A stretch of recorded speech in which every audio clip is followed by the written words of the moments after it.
আমি আমার কথা বলি আপনাদেরকে, আমি কোনো সময় আমার মাকে বলি নাই, অন্যদেরকে দূর কথা, আমার মাকে বলি না যে মা আমার ভাত পাতিল থেকে ভাত নিয়ে যান, ভাত বাড়িতে না খাইও, আর ভোক লাগছে, আমার ভোক লাগছে, আমি পাতিল আছে আল্লাহর রহমত রান্না দিয়ে থাকে আছে, নিজে নিয়ে খেয়ে ফেলি, মারাই তো কষ্ট দেওয়ার দরকার নেই। আবার আপনার ভাবি আপনাকে দিতে হবে খাবার, এটা কেমন কথা? ভাবি খাবার দিতে হবে কেন? আচ্ছা তারপরেও দেখেন শরীয়ত কিন্তু কঠিন করে নেই, শরীয়ত কঠিন করে। নেক আমল কাকে বলে? নেক আমল কাকে বলে একজন বলবেন? নেক আমল কাকে বলে? ভালো আমল কি? হ্যাঁ, নেক আমল নামাজ, হ্যাঁ, আর রোজা, যাকাত, আর হ্যাঁ হ্যাঁ কোরআন তিলাওয়াত, আর সহযোগিতা করার। আচ্ছা, মানে যাই বলা হচ্ছে সব হলো করণীয়, মানে যেটা যেটা করা দরকার ওই তালিকায় পেশ করছে সবাই, তাই না? নেক আমল হলো করণীয়টা করা, বর্জনীয়টা বর্জন করা, দুইটা মিলে নেক আমল। যেগুলো করার ওগুলো করতে হবে, যেগুলো ছাড়ার ওগুলো ছাড়তে হবে, তাহলে নেক আমল হলো। করার গুলো করতে থাকলাম, ছাড়ার গুলো একটা ছাড়লাম না, এটা আধা নেক আমল। নেক আমলের অর্ধেক হলো, অর্ধেক হলো। নেক আমল বলা হয় করণীয়টা করা, বর্জনীয়টা বর্জন। সুদ ছাড়তে হবে, ঘুষ ছাড়তে হবে, ধোঁকা ছাড়তে হবে, প্রতারণা ছাড়তে হবে, বেজাল ছাড়তে হবে, মিথ্যা ছাড়তে হবে, মাপে কম দেওয়া ছাড়তে হবে, অন্যের হক নষ্ট করা ছাড়তে হবে, অন্যের উপরে জুলুম করা ছাড়তে হবে, আমানতের খেয়ানত করা যাবে। যত বর্জনীয় ওগুলো ছাড়তে হবে, যত করণীয় ওগুলো করতে হবে। এই দুইটা মিলে হলো নেক আমল, আমিলুস সালিহাত, আমিলুস সালিহ। পর্দা করতে হবে, বেপর্দা হওয়া যাবে না। পর্দা করতে হবে, বেপর্দা হওয়া যাবে না। পর্দা শুধু মহিলাদের কাজ, তাই না? হ্যাঁ, শুধু মহিলাদের? সবার, পুরুষের জন্য পর্দা ফরজ, মহিলার জন্য কি পর্দা ফরজ।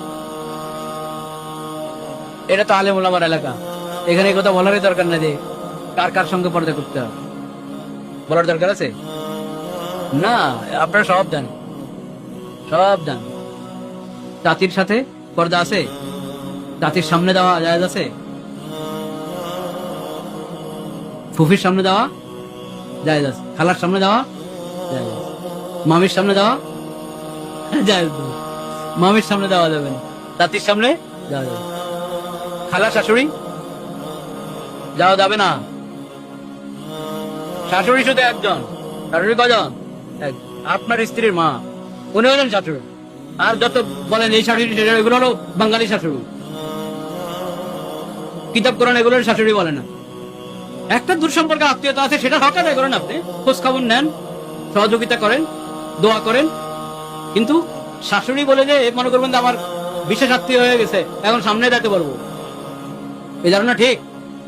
খালা শাশুড়ি, মামি শাশুড়ি, চাচি শাশুড়ি, ফুফি শাশুড়ি, আরো কত শাশুড়ি দুনিয়াতে আছে, কোন শাশুড়ি শাশুড়ি না। পর্দার দিক থেকে কোন শাশুড়ি কিনা শাশুড়ি না, সবার সঙ্গে পর্দা করতে হবে। এরকম ভাবে আপনার স্ত্রীর জন্য শ্বশুরকে, শুধু আপনার বাপ, আপনার বাপ হলো শ্বশুর, আপনার চাচা ওনার চাচা শ্বশুর, আপনার খালু ওনার খালু শ্বশুর। বলেন আমাদের দেখতে সবই শ্বশুর, বিশাল তালিকা শ্বশুরের, কিন্তু ওই তালিকা কোনো দাম নেই, পর্দার ক্ষেত্রে কোনো কি নেই। চাচা শ্বশুরের সামনে দেওয়া যাবে না, খালা শাশুড়, খালু শাশুড়ের শ্বশুরের সামনে যাওয়া যাবে না, মামা শ্বশুরের সামনে যাওয়া যাবে না, ফুফা শ্বশুর মানে আপনার স্ত্রীর ফুফা, ওনার সামনেও যাওয়া যাবে। দেওয়ার স্ত্রীর জন্য, আপনার স্ত্রীর জন্য বাসুর বলেন আর দেওয়ার বলেন, এসব হলো হাদিসের ভাষায় হলো আল হামু, আল হামু। হাদিস শরীফে রাসূল করিম সাল্লাল্লাহু আলাইহি ওয়াসাল্লাম বলেছেন আল হামু আল মাউতু, আল হামু আল মাউতু।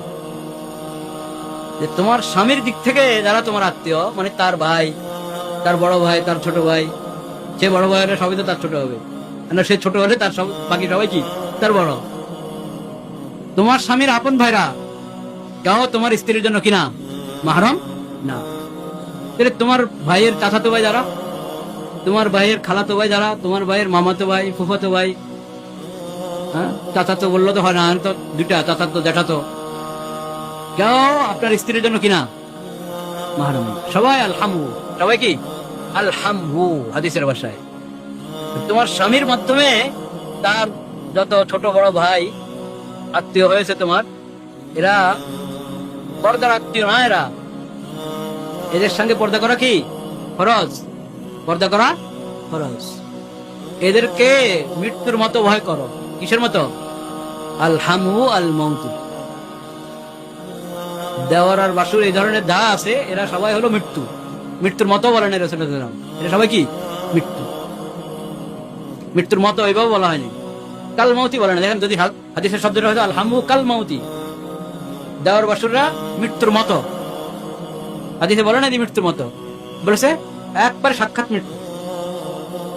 তুমি মরে যাওয়া যেমন মুসিবত, ঠিক ওরকম মুসিবত যদি তুমি দেওয়ারের সাথে দেখা দাও, মরে যাওয়া যেমন মুসিবত, ঠিক ওরকম মুসিবত যদি বাসুরের সাথে দেখা দাও। এখন যদি আপনার এই মা, আপনার মা অর্থাৎ আপনার স্ত্রীর শাশুড়ি, উনি যদি সহযোগিতা না করে পর্দা করার জন্য, তো হবে? হ্যাঁ, কি হয়েছে যাস না, কয় না, অসুবিধা কি? তোর কি নাম ডাকে? তোর ভাইয়া না, সবাই তো ভাইয়া দান করতে হয়, বড় ভাইয়া দান, ছোট ভাইয়া দান, সবাই ভাইয়া দান বলেন, ভাইয়া দান তো পুরো দুনিয়ায় মেয়া, যার ইমান আছে সে তো ভাই, যার ইমান আছে সে তো আমার ভাই, নাকি? আল মুমিনুনা ইখওয়া, নাকি? সব মুমিন তো ভাই, তো সবার সাথে আপনি দেখা দিবেন না। এখন স্বামীর বড় ভাইরাও ভাইদান, ছোট ভাইরাও ভাইদান, ছোট ভাইদান, বড় ভাইদান, মেজো ভাইদান, সবার ভাইদান। এই ভাইদান আপনি বলেন, ঠিক বলতে পারেন, কিন্তু পর্দার বিধান না আপন জায়গায়। এদের সবার সঙ্গে পর্দা করা জরুরি, কারো সামনে দেওয়া কি নাই জায়েজ। এগুলো কি আসলে কঠিন? বিধান কি কঠিন? কঠিন না, বিলকুল কঠিন না, একবারে সহজ। খালি নিয়তের দরকার, হিম্মতের দরকার, সৎসাহসের দরকার, আর কিছু না। পাকা নিয়ত করেন, আপনি সহযোগিতা করেন আপনার ছেলের বোধের, আপনার ছেলের বোধের সহযোগিতা করেন, তারা যাতে পর্দাতে থাকতে পারে। একবারে সহজ। বলবেন যে শাশুড়ি অনেক সময় অসুস্থ থাকে, তো এখন দেওয়ারদেরকে কে খাবার আগায় দিবে? দেওয়ারদেরকে আগায় দিতে হবে কেন খাবার? আমি আমার কথা বলি আপনাদেরকে, আমি কোনো সময় আমার মাকে বলি নাই, অন্যদেরকে তোর কথা, আমার মাকে বলি না যে মা আমার ভাত পাতিল থেকে ভাত নিয়ে যান, ভাত বাড়ি দেন, খাইও, আর ভোক লাগছে, আমার ভোক লাগছে, আমি পাতিল আছে আল্লাহর রহমত, রান্না দিয়ে থাকে আছে, নিজে নিয়ে খেয়ে ফেলি, মারাই তো কষ্ট দেওয়ার দরকার নেই। আবার আপনার ভাবি আপনাকে দিতে হবে খাবার, এটা কেমন কথা? ভাবি খাবার দিতে হবে কেন? আচ্ছা, তারপরেও দেখেন শরীয়ত কিন্তু কঠিন করে নাই, শরীয়ত কঠিন করে না। আমি না বললাম যে দেওয়ার দরকার, কথা ঠিক, যৌক্তিক কথা, কিন্তু এরপরও সবার কি আর একরকম হয়নি। অনেকে চায় যে না নিজে নিয়ে খেতে পারবো না, ওর দেওয়া হোক। এখন ওর মা আপনার অসুস্থ, দিতে পারছে না, তো ঘরে ভাবি আছে, ভাবি দিবে, তো ঠিক আছে ভাবি দেখ, ভাবি খাবার প্রস্তুত করে, দস্তরখান প্রস্তুত করে রান্না করে চলে যাক, আরেক কামরায় ওর কামরায় ঢুকে যাক, প্রস্তুত করে দস্তরখান দিয়ে গেছে, সে সরে গেল, বাস তুমি দাও, সালাম দিয়ে আওয়াজ করে সামনে দাও, দস্তরখান প্রস্তুত, তুমি খাও।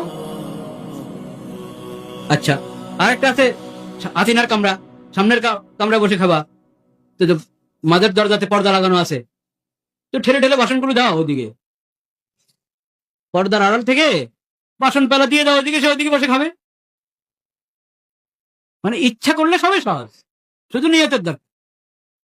এই যে পর্দার বিধানকে কেন যে এত হালকা মনে করি আমরা অনেকে, নিশ্চয়ই এলাকা হবে না এরকম, কারণ এটা তো দেখি সব দিকে কত মাদ্রাসা, মাশাআল্লাহ, আলেম আমাদের দেশ, নিশ্চয় এখানের মাস্তুরাত পর্দা লঙ্ঘন করেন না, পর্দা করে চলেন, এবং সবাই পুরুষরা সহযোগিতা করে থাকেন, এরকমই হবে ইনশাআল্লাহ। আল্লাহ তাআলা সবাইকে তৌফিক দান করুন।